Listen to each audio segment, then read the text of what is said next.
అది guys multimeter తో single phase voltage, three phase voltage ఎలా చెక్ చేసుకోవాలో మీకైతే ఈ వీడియోలో అయితే చూపిస్తాను నేనైతే. హాయ్ గైస్, మనం అయితే ఇప్పుడైతే మల్టీమీటర్ ఏసీ వోల్టేజ్ అయితే ఎత్తుకున్నాం. మనం అయితే ఇప్పుడు ఫేస్ కి నార్మల్ గా ఎత్తుకొని చెక్ చేసుకోవాలి సింగిల్ ఫేస్ వోల్టేజ్. ఇప్పుడు బి ఫేస్ ఉంది, నార్మల్ గా ఎత్తినాం 244 వచ్చింది. మనం అయితే ఇప్పుడు 415 వోల్టేజ్ చూద్దాం three phase the. Three phase voltage అంటే 6 ఇది త్రీ ఫేజ్, 3 ఫేజ్లకి ఎత్తుకుంటే మనం 415 వోల్టేజ్ వస్తుంది. ఇప్పుడు అయితే ఎత్తుకున్నాం 429 వచ్చింది వోల్టేజ్. 429 వోల్టేజ్. మనం వైట్ బీ పెడదాం.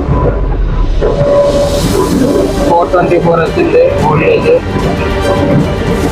అలా మనం ఇది త్రీ ఫేజ్ వోల్టేజ్, ఇది 424. ఇది